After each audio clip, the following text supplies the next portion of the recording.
Hey guys, National Master Gopal Menon here, aka Professor Daddy, and I'm here with you for a new video on invisible mistakes in chess. Before we get into that, I just want to thank all of you guys for your support. The reception was really great for my first ever video, video on how I beat Magnus Carlsen, without even knowing it was him. And yeah, if you haven't seen that, please check the link out in the video description. And yeah, let's talk about invisible mistakes in chess. Now, an invisible mistake, or at least what I consider an invisible mistake to be, is basically a mistake that's just super hard to detect. Even for, as you will see in this video, some of the strongest players in the world. Now, these mistakes can fall under several categories, okay? They can fall under the category of exchanges, pawn play, handling of pieces, prophylaxis, and so on. And to be honest, any of these topics just could have their own video or series of videos. That's how complicated this whole thing is.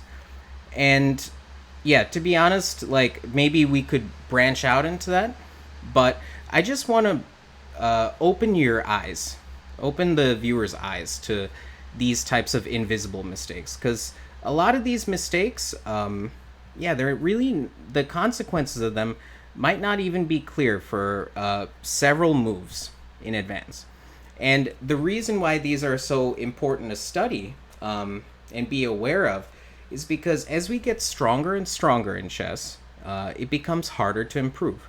The main reason for this is largely because the refinements that you have to make become more and more nuanced at each level. For example, as you get stronger and stronger in chess, you might notice you need less and less of an advantage to, win a game or put your opponent under extreme pressure. So, without further ado, let's go to our first example. This is on the example of exchanges, and this was really the example that inspired me to make this video, because I discussed this position with several of my colleagues, and a lot of them were very surprised at what was really going on here. So I want to give a shout out to Jan Timmen's book, Power Chess with Pieces. Very good book where he just kind of examines the properties of the pieces and just shows games in which they shine. So let's get into it. Before we go any further, though, I want you guys to pause your videos and think about your opinion on the move b takes c4. Okay? So I'll give you a second to do that now. All right. So as it turns out, the move b takes c4, while very tempting, is actually a mistake. And in order to understand why, we need to think about a few different things. Okay? So first, let's take a look at the pieces. Well, if we compare the bishops, white's obviously is more effective than black, because the dark squares around the king are super weak. And not only that, but black has the worst knight, because the knight should stay on b6 in order to guard the d5 square. White's knight on g2 looks extremely passive, but it is getting ready to be animated via f4 or maybe even e3 after an eventual e4 push. So keeping that in mind, the better move for black was probably to keep the tension, or they have an active option, bishop f6. You will see this in the notes. I'm going to post a link to the Lichess study in the video description, because all the games with their comments deserve very close study and deserve to be replayed quite a few times, in my opinion. So here, b takes c4. I was really surprised to find out that this move was very harshly criticized by Timmen, but after reading the explanation and seeing how the game transpired, it actually makes total sense. So after this, it looks really tempting to make this exchange and create this weakness, but you have to keep in mind, Modern chess players understand that a weakness is really only theoretical, unless it can be exploited. And here, black is going to have a very hard time to exploit this weakness, due to a number of reasons. Number one, it can be defended easily enough, either with like a rook c1 type move or like e4 knight e3, which we talked about earlier, to reanimate the knight. And so, yeah, it's not even like an issue for white to protect the c4 pawn. Furthermore, the knight on b6 becomes a lot less stable. With the b file open, white can consider moves like rook b1, bishop c3, maybe even trying to trade off the bishop for the knight on a5, and reach a dominant minor piece scenario. Okay, so basically, we'll see a few more moves to see how the game transpired, and yeah, the lesson from this is to really like consider very carefully like all the exchanges that you're making, because it's really not what goes off the board, but what stays on. And yeah, what black is left with is really like just a weak b file, and the knight is just so much more loose. And yeah, let's just see how the game continued. Rook b8, rook b1, so following the plan, getting ready to destabilize this knight. Queen d7, and then white plays e4, so getting ready to reanimate the knight. Black doesn't even have time to think about queen a4, as after knight e3, the black king is in a worrisome state. Knight g4 could even come next, threatening some disaster on h6. And after f5, yeah, black saw nothing better than to lash out like this. But this really creates fresh weaknesses. But on the other hand, it's kind of hard to blame black, because it's just very hard to sit and wait in a worse position where you have no counterplay at all. Knight e3 captures, and yeah, we have some maneuvering, and finally bishop c3, and after bishop d8, we have bishop a5. So white is going to get the minor piece scenario that they'd been dreaming of, and he actually converted it with exemplary technique. Now, a few words about these guys. Walter Brown, even though he lost this game, certainly no scrub. 6-time U.S. champion. He even drew Bobby Fischer, I think, in the 70s or late 60s. And Ulf Andersson, at one point, was considered the best endgame technician outside the Soviet Union. You know, and if you know anything about chess history, you know the Soviets definitely fancied their abilities at technical chess. So that says a lot. He won a lot of great endgames and technical games, and so his games really deserve very close study. So after this, and yeah, Timon makes a comment here that even though white has no real threats, black is just having a hard time finding a move. And so you see really the difference between the knight and the bishop. And yeah, after queen e8, Anderson played king f1, a move that Timon praises very highly, but actually turns out to be a mistake because of g5, and black is able to activate their queen on the queen side. But really, for our purposes, yeah, that's not so relevant. But what is beautiful to see is Anderson's nice technique. So he goes into this pure minor piece endgame where the winning plan is simple. We create a pass pawn on the king side somehow, probably with g4, f4, and f5. And we will use that as a diversion for black's king. So black's king will be kept honest, trying to guard that. And then we will invade and take the rest of these, even at the cost of this pawn. So we'll reach an easily winning endgame. And yeah, Anderson converted with no sweat. All right, let's talk about more exchanges. Okay, so there's an interesting phenomenon here which Dvoretsky refers to as the superfluous piece. Now, what does that mean? We have to understand that a lot of times, if our opponent has control of a square, especially if it's an important square that's won in our territory, a very common strategy to contest it is through exchanges. Okay, but what if you can't win control of that square? As black can't here. White has a dominant knight on d5, kind of echoing the last game a little bit. And this bishop certainly can help. Okay? But what often happens is that people will blindly exchange pieces in this scenario anyway, including a piece that was able to maybe contest that square. And that should be avoided altogether.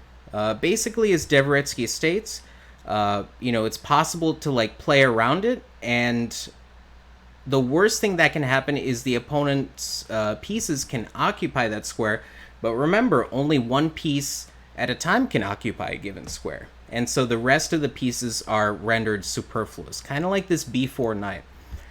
And so after knight e7, this basically allows white to exchange knights, and what's happened here is that he's clarified his advantage. We have a good knight against a bad bishop. And eventually Karpov did convert in his trademark silky smooth fashion, and that is not really so relevant for our game. Instead, black had a few different ideas here. Dvoretsky's first suggestion, I believe, was e4 with this idea, queen e5, queen d4. This attacks white's only weakness on c4, and would be pretty strong were it not for the move rook a3. And basically the idea of this is to go, in the event of bishop g5, f4. This is really good for white. And if queen e5, continuing with the same idea, then white has rook e3.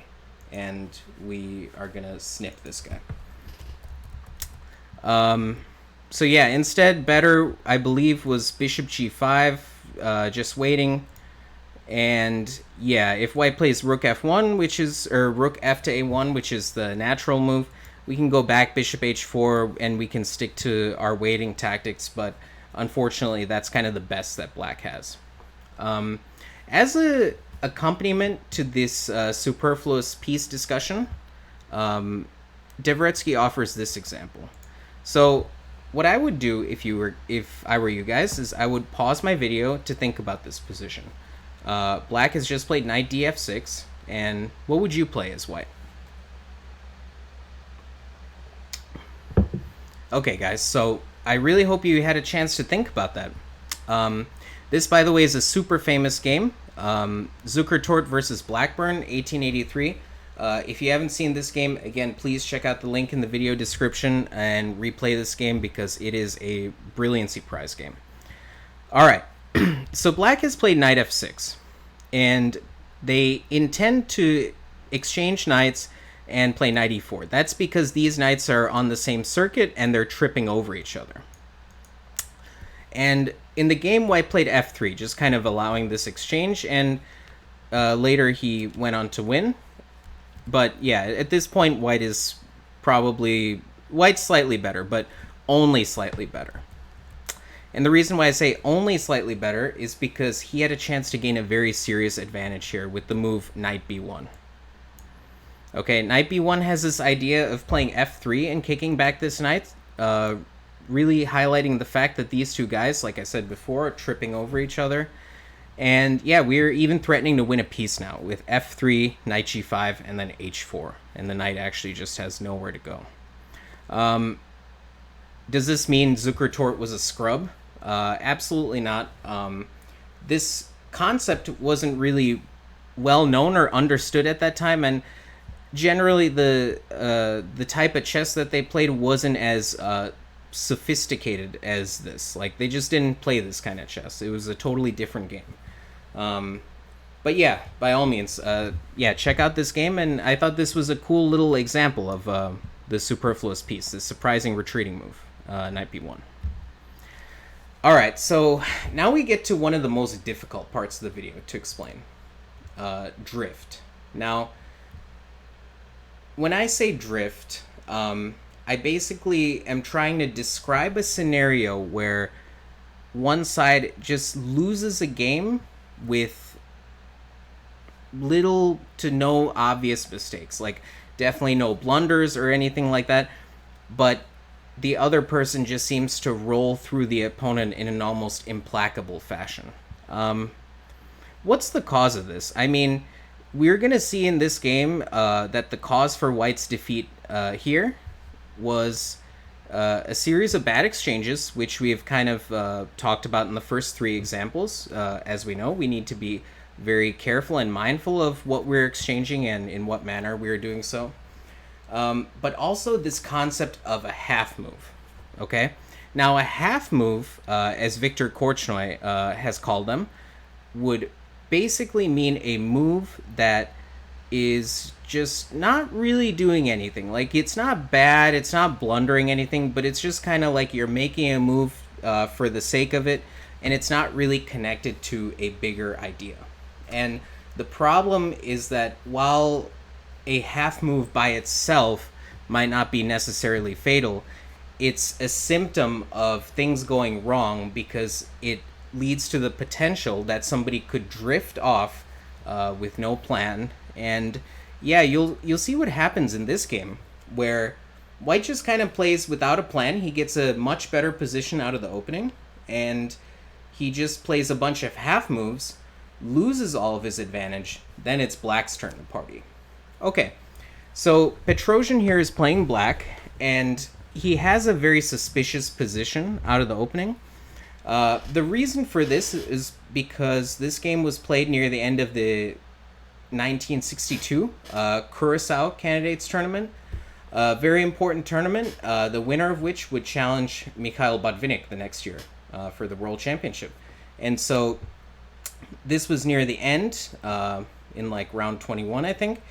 And it was pretty necessary for Petrosian, even though he's playing with Black, to beat the tail-ender, Philip. And in order to do so, he went for a sort of non-standard opening, the Peart's Modern Defense, and within that, he deliberately avoided any sort of early exchanges in the hope of just creating some complications or some unusual position. Philip was a very solid player, definitely no scrub, obviously, if he's in the candidates tournament. But yeah, Philip had a reputation of being like rock solid. So if Petrosian could steer him away from his normal solid schemes, then he could pose him some unusual problems. Here, Petrosian plays f5, which looks nice because you're going to play f4 in some cases and try to bury this bishop. But the problem is you're just creating a bit too many weaknesses. Bishop f5 was probably better. And yeah, even though White's slightly better, I mean, Black's position is relatively solid. And so the game will go on from here. After f5, take. Here, White missed a big chance to increase their edge. And if you guys want to think about it now, please take a second and pause the video. And I'll see you guys in a sec. Okay. I hope you guys took a chance to think about that. And if you did, you probably found the move d5. Okay? And yeah, the problem is that there's just no good way to meet this move. Right now, White's threatening pawn takes pawn and taking on d6. When Black, to add insult to injury of being down a pawn, has a position riddled with weaknesses. And yeah, really, I don't know what Black is supposed to play. Like, if c5, I think a4 is really strong, and you know, with the knight being kicked away, White can play knight d2, knight c4, concentrating on this weak d6 pawn. There's that. Taking on d5 is really not, taking like this, sorry. White can take, and if knight takes, we have bishop c4. And yeah, we're going to get the better pawn structure. And after pawn takes, pawn takes, White can play knight d4, and White has various ideas to try to win the pawn back. For example, knight b5, exchanging the defender, bishop f3, targeting d5, and yeah, even though Black has an extra pawn, it's obviously no adornment to their position in view of how weak it is. How do you find such moves? Well, I mean, White has to basically take into account that he's ahead in development slightly. Black's position has a ton of weaknesses, and so this is probably the time to start some action, because if white doesn't, black will manage to complete development in a sort of unbothered way and then move on with their life. Okay? And if black can complete development, really they don't have too many problems, because the symmetrical nature of the position could mean that white's initiative can easily peter out if they don't play in a purposeful enough way. And so, speaking of purposefulness, we have a move here, bishop d3. This is definitely a half move, because it's really not connected with a larger idea. And we'll see why in the later course of the game. If indeed Philip had some idea to play like knight e2, b3, c4, or c4 directly, something like that, I would totally understand. But you'll see that really he had no such intention of playing actively, and we'll see what happens to him. Black plays f5, a very good move, preparing to finish development, taking some space on the king side. h6, g5 is an idea, and yeah, white plays bishop h4.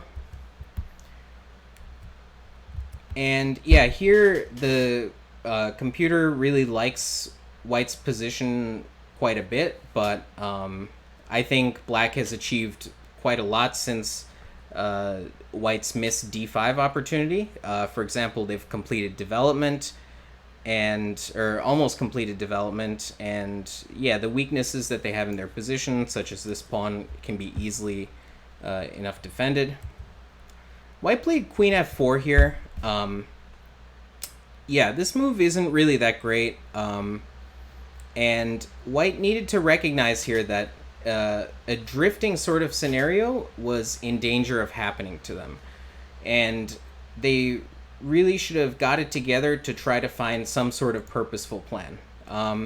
In the notes, Timon, in the tournament book, Timon gives this move b3, basically with this idea of playing c4, and okay, white can't do it right away because of bishop f3, but after this, white will play c4, and at least, okay, we're fighting for something. Stockfish points out this nice move a4, which is pretty cool, because if black's intention was to play rook a e8, you'd have to reckon with a5.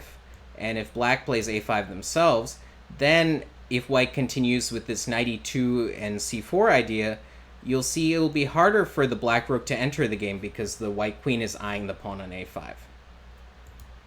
So after queen f4, we have rook a d8, queen g5. I mean, to me, this is a pretty clear sign of drift, even though none of white's moves have been like outright blunders, but you know he's just heading in the wrong direction. For example, if queen g5 was the idea all along, why not just play it on the previous move? And so after king g7, take, yeah, white really has zero edge at all. And yeah, here he starts to drift some more. Knight d2, okay, a move queried by Timon as well. Knight e2, again with the idea of b3 or c4 was called for. Bishop here. Bishop f1. Yeah, really, you don't need to play such a move. There's no point. It really wasn't too late to go back for knight e2, but as white already demonstrated, they really don't have any sort of active intentions. And so white goes back with knight f3, but after g5 and the wholesale exchange of rooks, that was the point of knight f3 after all, we see that black has a space edge in the endgame, the king is better placed, the pieces are more active, and Petrosian went on to win this game pretty nicely. It's kind of not so clear if white is totally lost yet, but definitely we could say that black came a long way from their suspicious opening. And yeah, and really, like, what's remarkable about this, like, I've showed this game to a few students, and they just really have trouble pinpointing where white went wrong. But it was just a bunch of tiny inaccuracies that landed them in a position like this, which is really just such hot water. So yeah, always be mindful of the purpose of a move. You know, try not to make a move just because it's your turn or just for the sake of it. Really try to ask yourself what the point is. All right, so we're going to see this game. This is a game between Averbach and Panos, so we're in the opening still, and this was a King's Indian, and we're going to be talking about pawn play in this game. And yeah, so with that in mind, I kind of want you guys to think about your opinion on this move, e5. Is it good? Is it bad? Do you like it?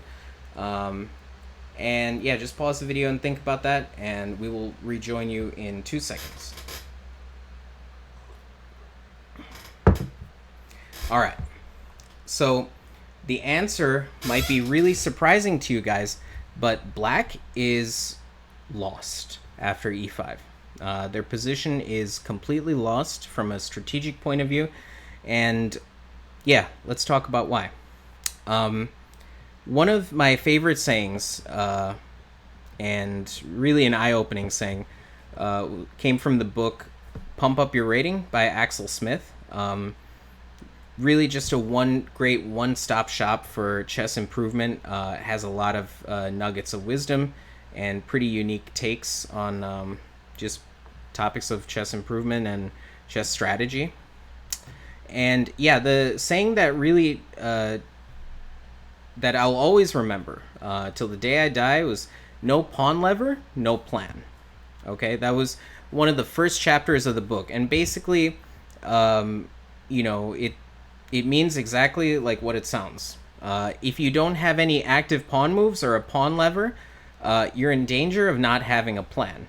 Now, like an exception to that might be if you have no pawn breaks, but you have a weakness to maneuver against or target, then you're probably going to be okay. But if you think about it, active pawn moves are a very important part of finding a plan. They open lines, they create squares for pieces, they create weaknesses, and we could go on and on and on. And after e5, black has really very few pawn levers at all at their disposal.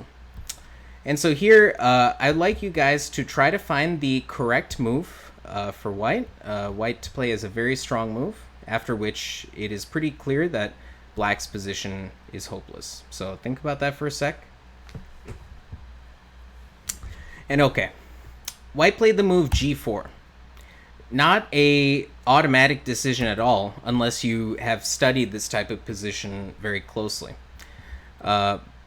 Yeah, white could play a move like knight f3 with the idea of castling, but then black could get standard King's Indian play by playing knight e8 or knight h5 and then f5, and black will have a very clear plan. Again, the plan that they're using is connected with a pawn lever, okay? And after the move g4, black is going to be stuck in a position with hardly any pawn levers. We'll see in the game how f5 doesn't really do anything, and it's important to note that the white king is totally secure in the center, and he doesn't need to castle because the center is totally locked, and there's really no good way to open lines towards white's king. So if f5's off the table, I mean h5 is pretty much off the table too, and that really leaves b5. B5 is, but that's just coughing up a pawn for nothing. You get a much worse version of what would be a Banco Gambit type structure. It's also important to note here that g4 doesn't lead to a swift mating attack. You know, when we think about g4, we think a lot about these lines in the Sicilian, like in the Yugoslav attack of the dragon, where we play g4, h4, h5, and so on to try to hack open the king. Yeah, this doesn't really lead to a swift mating attack, but it just leads to a very slow suffocation of the opponent. And we'll see what happens here. So yeah, after h4, f5, white could consider taking twice here, which would open the g file for his rook and towards black's king, but he didn't want to give black's pieces any sort of life at all. So he played h5, and black, fearing more open lines, and rightly so, played f4. And after g5 and bishop g4, exchanging the guardian of the light squares, take, king e2, black's position is utterly hopeless. And really, they haven't made any sort of obvious mistake since e5, but white has just realized the plan with a lot of vigor, and you can see how white won very nicely in this game. By the way, this really doesn't have much to do with the topic of invisible mistakes in chess, but I thought I'd show it to you guys because it's such a cool position.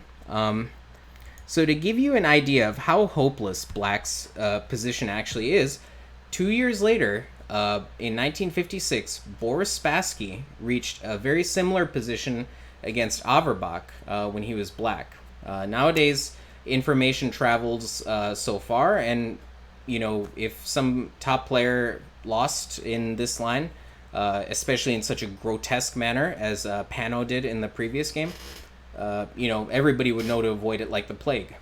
But yeah, Spassky didn't, even 2 years after the fact. And so it was in this position he came up with a move that Tim Krabbe from his Chess Curiosities website labeled as what he thought to be the greatest move of all time.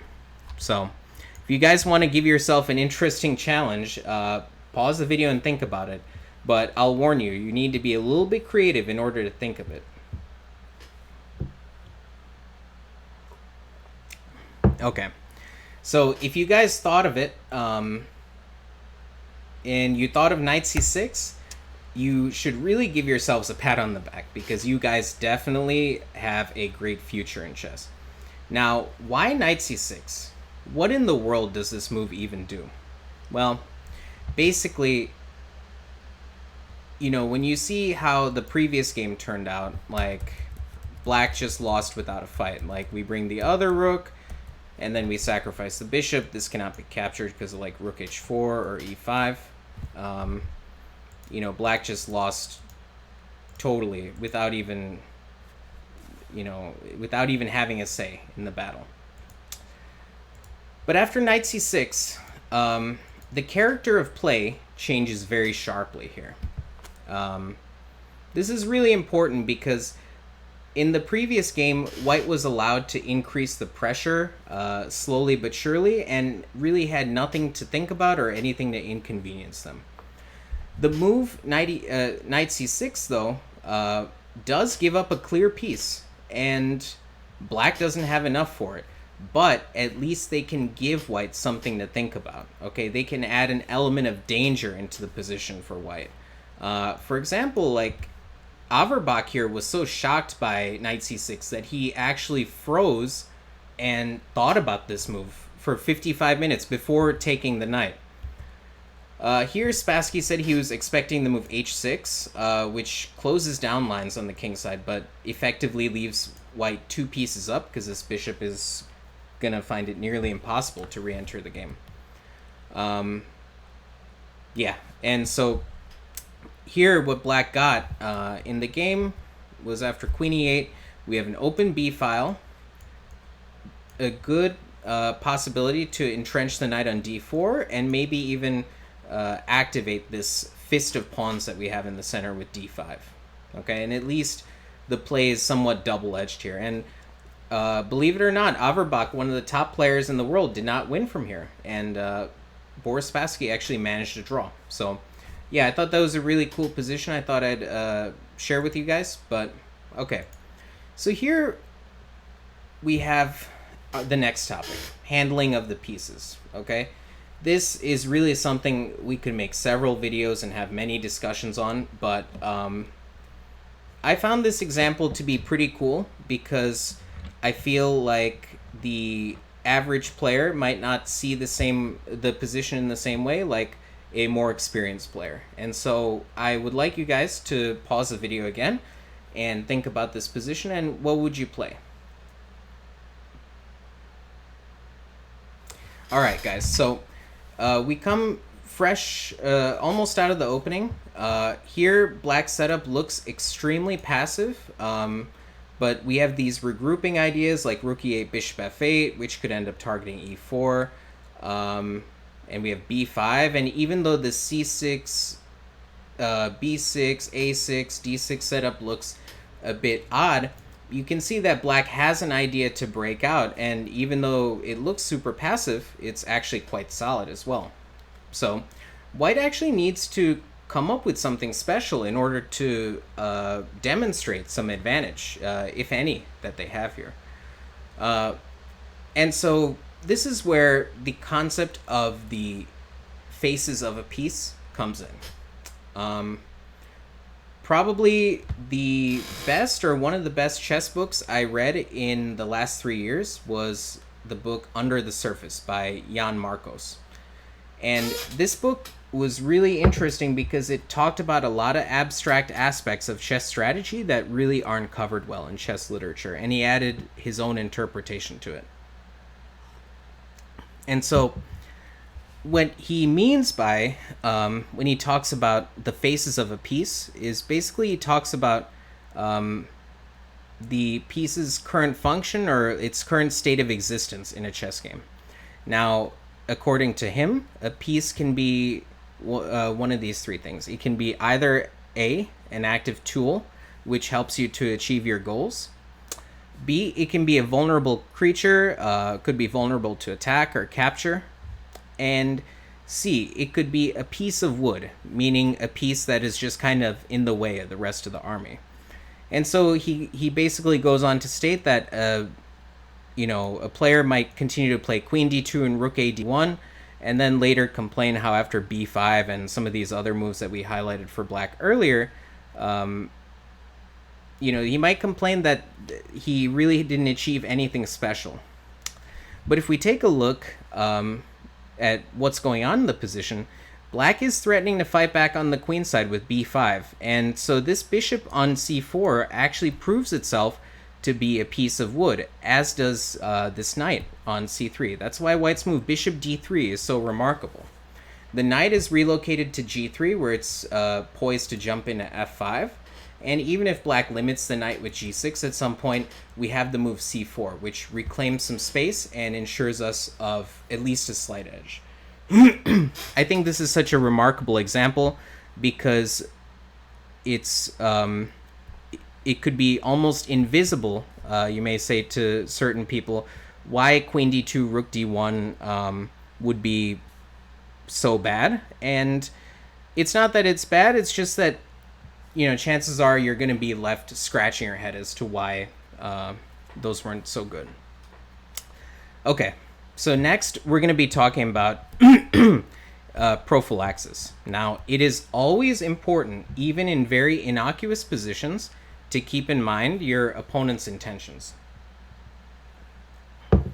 So let's take a look.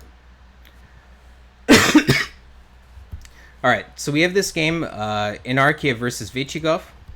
And so here, after knight f3, we have a theoretical position from the French winnower, and black played b6. Now, for those of you who know the position, you'll probably find white's next move pretty easily. It's a very typical idea for white in the French defense. But if you're not aware of this move, please pause the video and think about what black's idea is and how white should try to react to it. All right, so I hope you guys had a chance to think about that. And white played the move bishop b5. Let's try to understand why. A normal move like bishop d3 would seem to be okay to the uninitiated, but it really does nothing to contest black's idea of b6.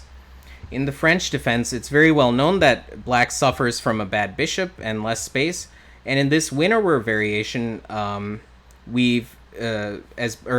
black has surrendered 2 bishops, but has damaged white's pawn structure, and if they can trade off this bad bishop, then this square becomes really weak. They solve the problem of their only bad piece. This guy is, poised to attack the king side, and so we get rid of him. And yeah, black solves all the problems here.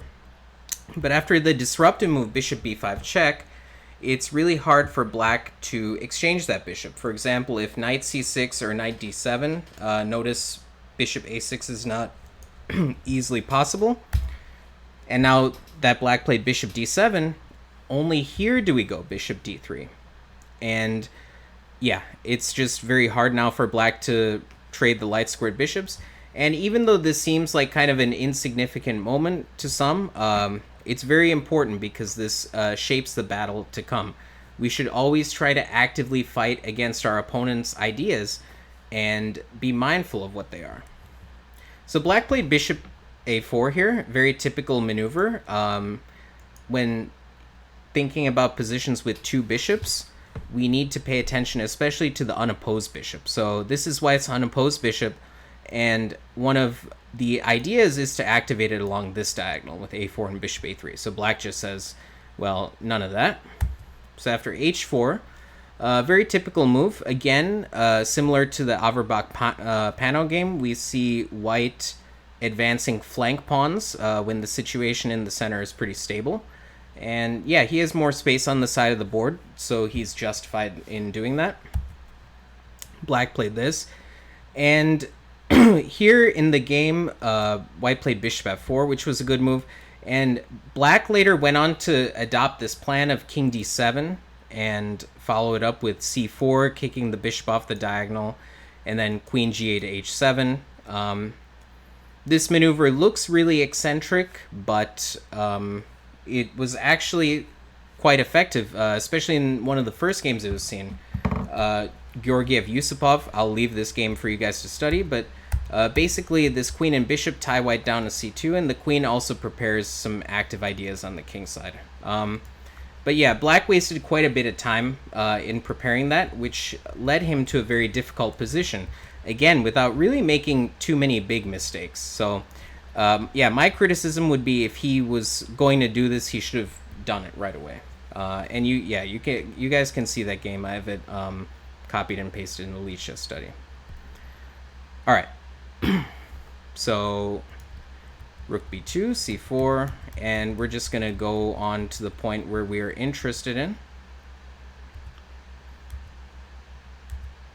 All right. And here we should think about a plan for white.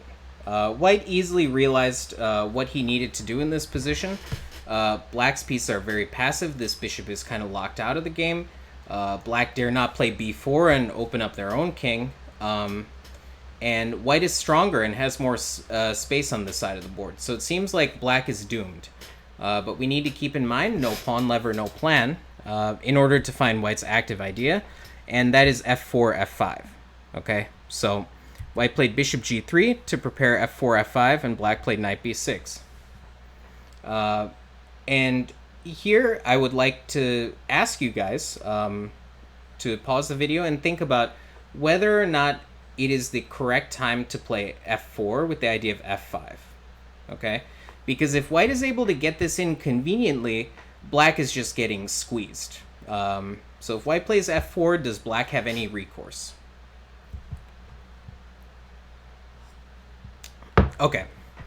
I hope you guys realize that after f4, black actually can fight back on the side of the board where he is weaker and play the move f5. And this really changes the evaluation of the position. Like I said, without making any blunders, black fell into a really passive situation, and yeah, the position is not very promising, but white needed to note this resource of black's, and if he would have thought about what his opponent could do, he could just as easily have played bishop h4. Now there's no f5, and yeah, we're ready to play f4, f5 ourselves, and if black insists on trying to play f5 with such a move like knight d7, due to the tactical weakness here, we can play knight take d5, and white's winning. However, if he had noticed a small detail after f4, f5, this bishop is unprotected now on g3. And so basically he played queen d1, and the game went on, and white eventually lost in a sharp struggle, although Here, it has really nothing to do with the position at this moment. White's still well in the game. But yeah, after pawn takes, at first sight, this looks really bad for black because white can, you're opening lines for the two bishops, and white can start sniping the pawns with bishop h4. But really, after f5 and knight c8 to d6, we're going to occupy the weak e4 square, and white can't stop black, and black is better. And notice how bad f4 has made white's bishop. Okay? So, yeah, always be mindful of your opponent's intentions. All right, now this is probably the most difficult invisible mistake for me to talk about. And basically, the title of the chapter in this study is this move necessary? Very often in chess, we're going to be confronted with choices of a lot of moves that look equivalent and are plausible, but we really need to ask if these moves are necessary at this time to play, or even useful at all. And so in this position, we have a line from the Hedgehog Defense. And those of you who are familiar with the Hedgehog Defense know that the scheme for black of development is something like this, and then you castle. And so in light of that, it really doesn't look like, there is much consequence to black's sixth move. But I've already kind of questioned black's choice of this move because, it's pretty clear that black will play bishop e7 and castle, or maybe even a6, but not really so much d6 because in a lot of lines, you could play d5 in one move. And I think part of the reason that black played this move was because he didn't really suspect what was going on, like how the manner in which white played, how it differed from a normal hedgehog. For example, this would be like a normal hedgehog position right here. Okay, so we reach this aforementioned development scheme. And yeah, with this pawn on e4, white takes a lot of space in the center, and if we go by our rule, no pawn lever, no plan, black is going to have a hard time, arranging these breaks. b5 is covered well, d5 is covered well, but black can continue to harass white with these regroupings. We can touch this pawn, we can constantly threaten d5, and so having this pawn on e4 gives black a lot of counterplay. And so black probably thought, well, everything is all the same. No matter what white does, I'm going to go for this hedgehog setup. But yeah, we'll see in the game that the setup that white goes for with b3, d4, and later putting the pawn on e3 instead of e4 is very different. And yeah, so I've given some lines like in a6 to illustrate how black could play better. You'll see that the exchange of knights really relieves black's cramp here compared to the game. In the game, it feels like his pieces are tripping over each other quite a bit. And so yeah, here again, black makes a move that I think is questionable, knight bd7. I mean, how could this be any different than a normal hedgehog? Well, we know we're going to play bishop e7, so we might as well play that right away. And again, if white tries to play as in the game, we have a move like queen c8. With these ideas, we can activate this rook. The queen on c8 is usually meant to go to b7 to harass white's king and possibly prepare b5. And so, yeah, if you're going to play bishop e7, you might as well do it anyway. Instead, after knight bd7, black fell kind of into a really passive position without doing anything wrong. Bishop e7, continuing with the plan. d4, and pawn takes, so entering this sort of hedgehog formation. If he castled, just d5 is very strong, very typical move from a Queen's Indian. So we take. And again here, black probably not suspecting the difference, missed a chance to play queen b7 check.